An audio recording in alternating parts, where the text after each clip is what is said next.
அனைவருக்கும் வணக்கம். இன்னைக்கு நம்ம பார்க்க போகிற வீடியோன்னு பார்த்தீங்கன்னா, இன்று விஷ்ணுபதி புண்ணிய காலம். வேண்டுதல்கள் நிறைவேற இதை மட்டும் பண்ணுங்க. வாங்க இன்னைக்கு அதை பற்றி தெரிஞ்சுக்கலாம். விஷ்ணுபதி புண்ணிய காலம் என்பது தவறவிடக்கூடாத மிக முக்கியமான காலமாகும். நம்முடைய வேண்டுதல்கள் அனைத்தும் நிறைவேற பெருமாளை வேண்டிக் கொள்ள வேண்டிய காலமாகும். விஷ்ணுபதி புண்ணிய காலத்தில் பெருமாளுக்கு விருப்பமான விஷயங்களை செய்தாலே அவரது அருளை பெற்றுவிடலாம்.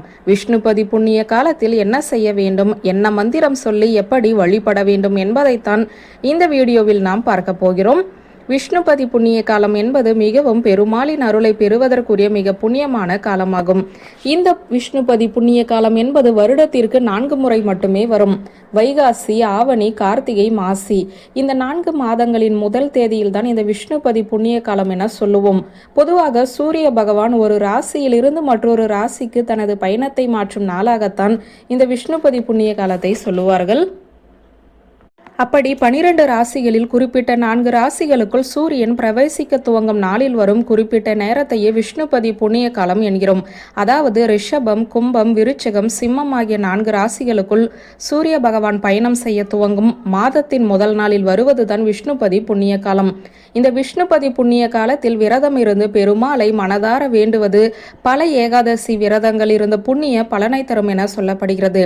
வைகாசி, ஆவணி, கார்த்திகை, மாசி ஆகிய 4 மாதங்களின் முதல் தேதியன்று கிட்டத்தட்ட 11 மணி நேரம் இந்த விஷ்ணுபதி புண்ணிய காலம் நீடித்திருக்கும். இந்த நேரத்தில் பெருமாளிடம் மனதார என்ன வேண்டிக் கொண்டாலும் அது அப்படியே நடக்கும் என்பது நம்பிக்கை. 2026ஆம் ஆண்டின் 2வது விஷ்ணுபதி புண்ணிய காலம் மே 15 இன்று வெள்ளிக்கிழமை வந்துள்ளது. இன்று அதிகாலை 1 மணிக்கு ஆரம்பித்து காலை 10:33 வரை இந்த விஷ்ணுபதி புண்ணிய காலம் இருக்கிறது. இந்த விஷ்ணுபதி புண்ணிய காலத்தில் அருகில் இருக்கும் பெருமாள் கோவிலுக்கு சென்று கொடிமரத்தை வணங்கிவிட்டு பெருமாளை வணங்க வேண்டும். பிறகு கையில் 27 பூக்களை வைத்துக்கொண்டு பிரகாரத்தை 27 முறை சுற்றி வர வேண்டும். ஒவ்வொரு முறை சுற்றி வரும்போதும் ஒவ்வொரு பூவாக கொடிமரத்திற்கு முன்பு வைக்க வேண்டும். இது 27 முறை சரியாக சுற்றி வந்த கணக்கு வைப்பதற்காகத்தான் செய்கிறோம்.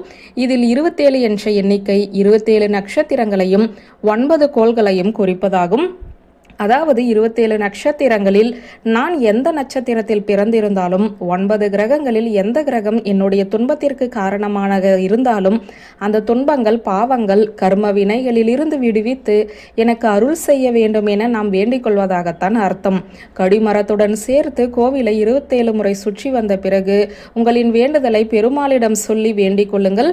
பிறகு சிறிது நேரம் அமைதியாக கோவிலிலேயே அமர்ந்து விட்டு வரலாம். இந்த நாளில் யாருக்காவது நம்மால் முடிந்த தானம் வழங்குவது பெரிய புண்ணியத்தை தரும். விஷ்ணுபதி புண்ணிய காலம் வரும் நாளில் ஓம் நாராயணாய வித்மகே வாசுதேவாய தீமகே தன்னோ விஷ்ணு பிரச்சோதயாத் இந்த மந்திரத்தை எத்தனை முறை முடியுமோ அத்தனை முறை சொல்லலாம்.